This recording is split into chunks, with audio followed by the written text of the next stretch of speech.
channel. I'm trying to focus on the lens this time because we're going to get this right. Welcome back to my channel. Don't forget. So, welcome back to my channel. Take two. Don't forget to like, comment, subscribe. The comments are valuable right now. I want to know. The question of this video is, tell me how you feel in one word in the comments. I want to know how you all are feeling. At this moment, I am feeling very mixed. Very mixed. There's anger, there's frustration, there's helplessness, there's hope, there's faith, there's love, you know. So mixed is how I would feel to encompass everything. I asked my Twitter peeps how they felt, and I got drained, I got ashamed, I got exhausted. So there's a plethora of emotions that are going around out there in the world, and I just really want you all to use my comment section as a way to just let it out, okay? Just breathe. So, Minneapolis, Minnesota, I am very proud of you. Thank you, Minneapolis, Minnesota. And I speak on behalf of a lot of motherfuckers. Thank you for not laying down, for not bowing down, and for breaking the status quo of the treatment of Black people by the law enforcement in America. Thank you. Because what you did set the whole fucking country on fire. And if nobody gonna say it, I'm gonna say it. Minneapolis, Minnesota. And I done made some jokes about Minneapolis, Minnesota, because who lives in Minneapolis, Minnesota? But you know what? All of that stops today. Thank you. First and foremost, thank you. Before we go anywhere with this video, we appreciate you. We love you. We are praying for you. We are donating money to building y'all out. We are supporting y'all in every way that we can. People are flying to y'all. There's so many things that are happening on your behalf, and we just all want to resoundingly say thank you. So today, I'm literally fresh out the shower, and my neighbors are banging hammers and running saws. I do not know what they're doing. I think they're renovating, but I honestly don't know what's going on with that. But y'all are getting this bun that I didn't even brush. Whatever. We're going to start off with telling what happened. Well, what recently happened, because this has been going on for a very long time, and it's fucking time that it stopped. But we're going to tell what recently happened and where that went to, who spoke, why they spoke, what they said, why did they say what they said, are they dumb, maybe, yes, some of them are, no, some of them aren't. Why did she have that big old filter? We're going to cover a lot, and I hopefully can keep this video under at least 15 minutes. I don't want to drag it out. I don't want it to be repetitive, but I think it's important that I make this video because there's a lot of things that I know are going to be erased with history as it goes, and I want to say this right now as we are literally in the thick of it. Shout out to Mary J. Blige. Hey. So, starting this video off, I want to talk about Mr. George Floyd, who was a 46-year-old father. I want to say he has 1 or 2 daughters. I'm not really sure. He was murdered in Minneapolis, Minnesota, by a man whose name I will not say, because I do not want to give him light. This murderer, what's wrong with me? This murderer was a police officer who had to work security with him. They've had a job working security together for months. There is a rapport there. How strong is this rapport? That is up in the air, because I am not to say, I'm not neither one of those people. But there was a rapport there between them where they knew each other. They had worked security at, I want to say, a club for months. There is history with these two people. That's important. So I know I'm looking like, but sorry, I keep a tape over my camera. Thank you, Black Mirror. But I have a Words doc, okay? We get into it. It's a lot, and you gotta scroll. I think I did 2 pages, so. So, there's a rapport between these 2 men. I will put a picture of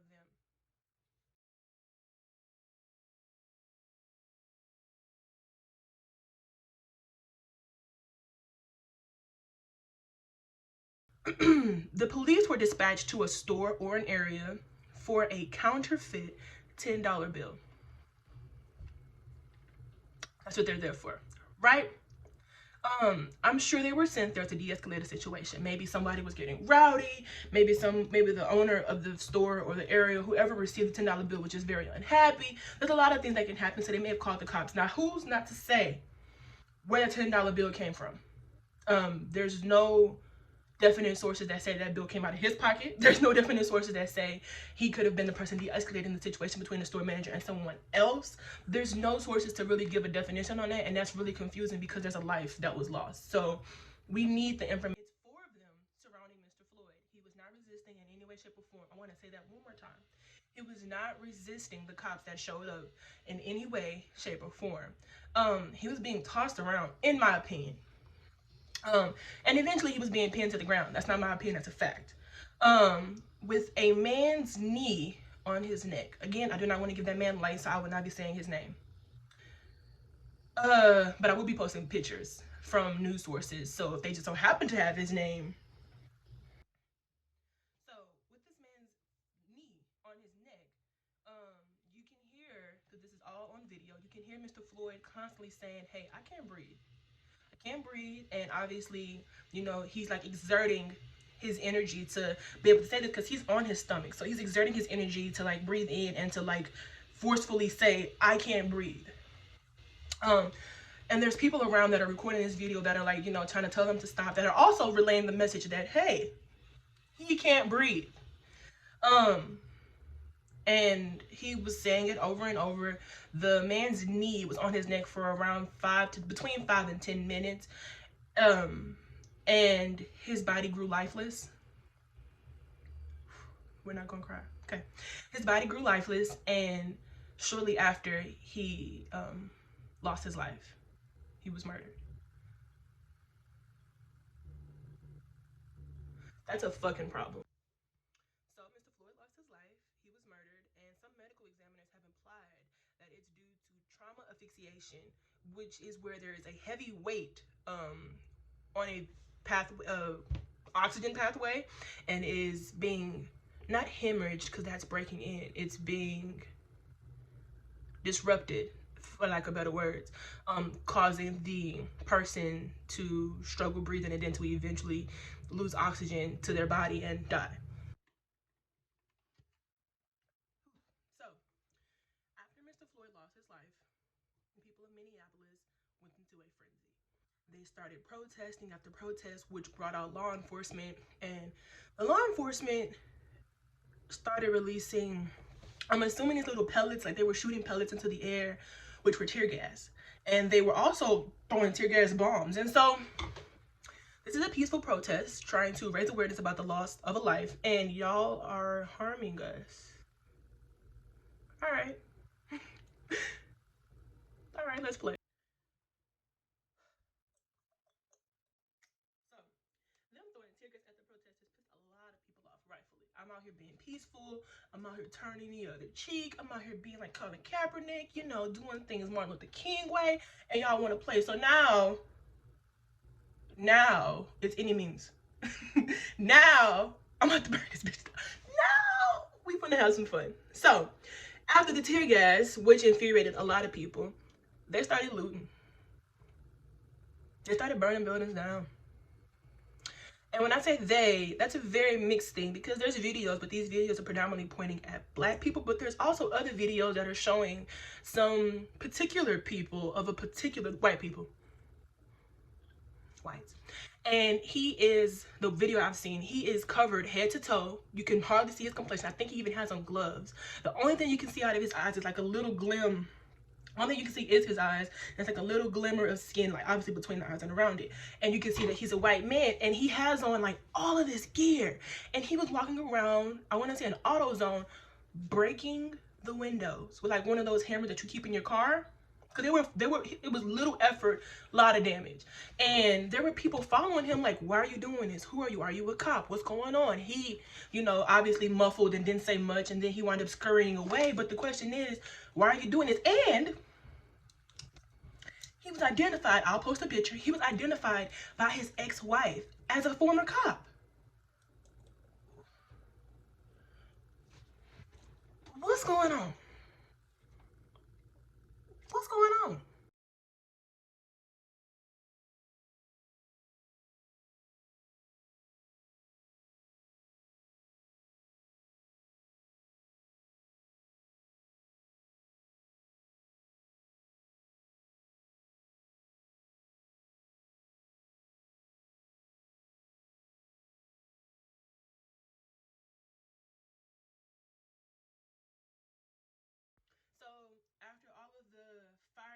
whatever started that burned down a Target, AutoZone, a precinct.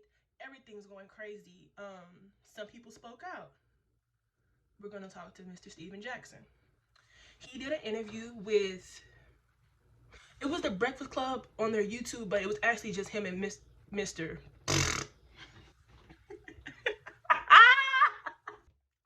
try that again. He did an interview under the Breakfast Club's YouTube page, but it was actually just him and DJ Envy. And they were both talking about it being black men with black sons and how this affects them as a whole. Steven Jackson, is him and Mr. Floyd were friends. They knew each other very well. And so what he did that whole interview, which I admired, and let me tell you, I'm the last person to admire anything out of his mouth. But here we are, and I'm just going to give a fair spade a spade. And so he spoke to the human that Mr. Floyd was. The life that he lived, how this will affect those around him, and how it affected him, being that Mr. Floyd is his friend. I really appreciated Mr. Jackson humanizing Mr. Floyd a lot. I also noticed that in these press conferences that he's doing, where he's raising awareness, where he's speaking out and things of that nature, there's a lot of black women supporting him and standing with him in solidarity. And I'm just like, but that's neither here nor there. That black women are coming to you in what you deem a time of need and actually supporting you and standing by your side. That's neither here nor there. Louisville also raised hell because there was an injustice in that city as well. So protests started, looting, fires, and one thing that I like to mention that I want to just bring awareness to, and after this I'll do a montage of what I'm talking about. Photographers have been capturing these moments of anger, these moments of passion, these moments of morality beautifully. I was able to reach out to some photographers that were out there getting some beautiful shots, and I asked permission, so I'm going to post what I have, and beautiful.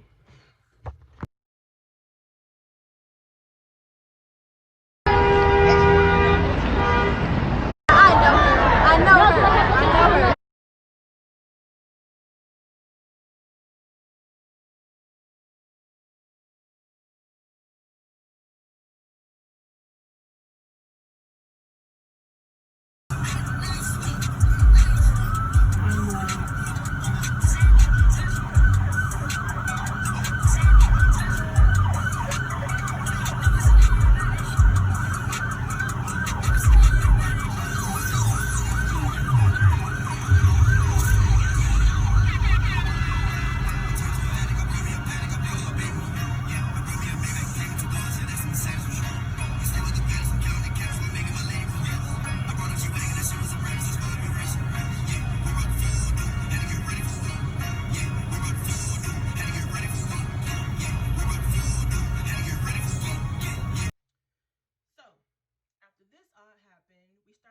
celebs and people of influence speaking out. Jackie Aina, Jackie. She called out brands who are owned by people of color who capitalize on the black dollar and the black culture, but randomly chose to be silent around this time. Diddy did a family meeting with a lot of questionable people. Very questionable people who I don't even know.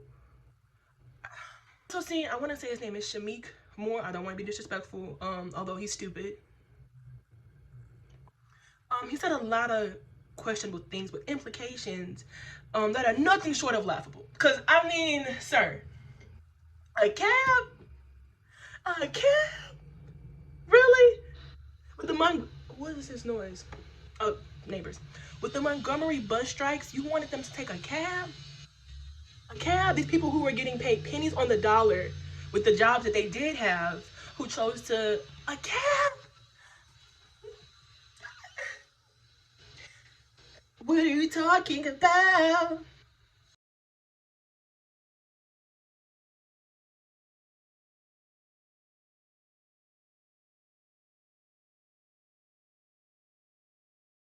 You can clock out. Oh, it's okay. It's not. Okay, go ahead and clock out for me. To freedom! Beyonce spoke with a filter of filters where she validated everyone's anger. You know, why it is and where it came from. And she also asked for everyone to sign a petition, and she asked for everyone to send prayers. A lot of people were mad about that. I don't know why, but Desi Banks.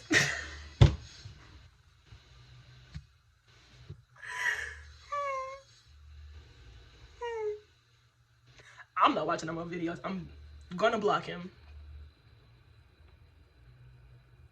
You know, let me keep going down. T.I. called Atlanta Wakanda.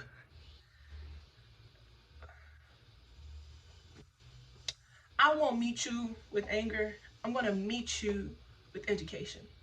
Let's try that. I have on contacts, but I know how Mr. Thesaurus is, so let's roll. Mr. Harris, this isn't Wakanda. This is America, more specifically Atlanta, Georgia. This is just as much ours as it is those who are melanin deficient. Our ancestors built this country on their backs. I understand that you wanted to convey the anger of your community and also explain the dense population of Black people that reside in Atlanta. I get it, but that wasn't smart. So I need you next time, if you're not going to get educated on the things that you're going to say, if you're not going to rehearse like Mr. Jackson has, because those lines, those speeches are all well rehearsed, because there's not a lick of emotion coming through. Not one. He's well PR'd. I don't know who it is talking to him. I don't know who it is advising him, but they got him. Get you a them. That wasn't smart. Because what that did was that let people know, people who don't agree with the things that you are saying and the things that you are trying to convey, that you think this is just as much of a joke as they do.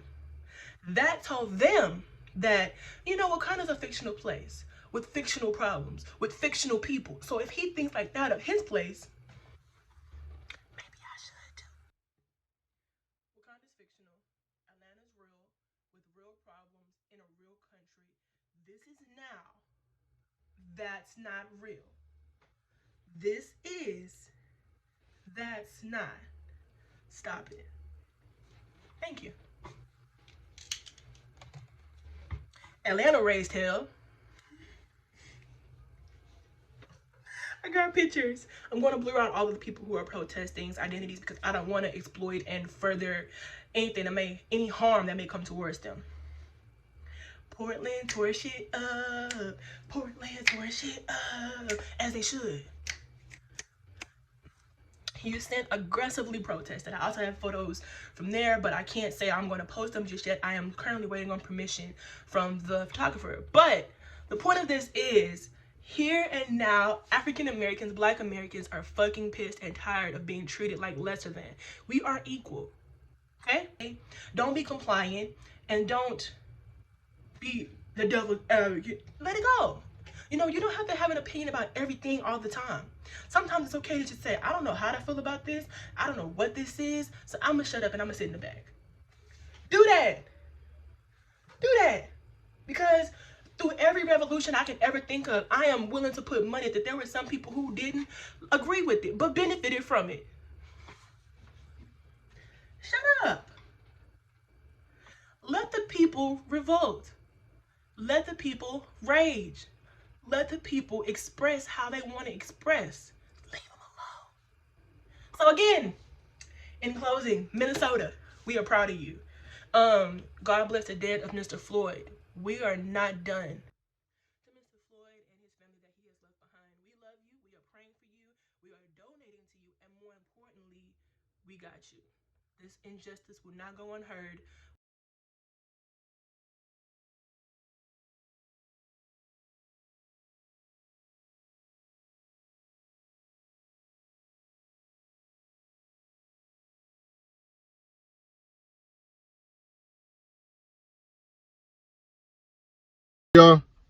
A lot of people been hitting me up like, haha, why you ain't made a statement? Why you ain't said much about what's going on in the world?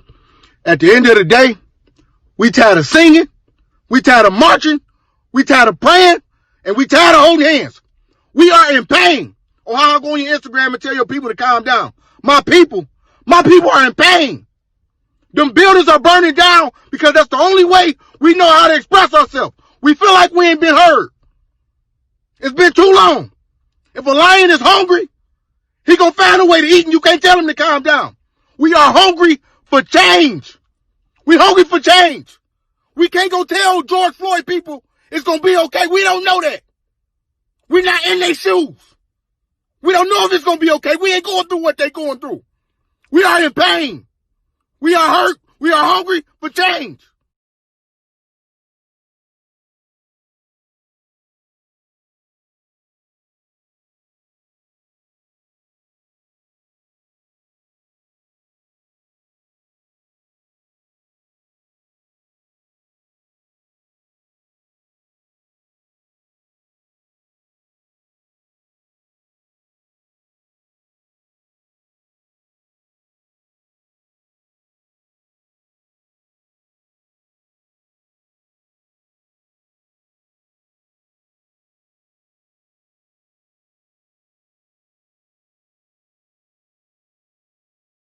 Fucking with these bitches cause they love to do the most. It's the white man.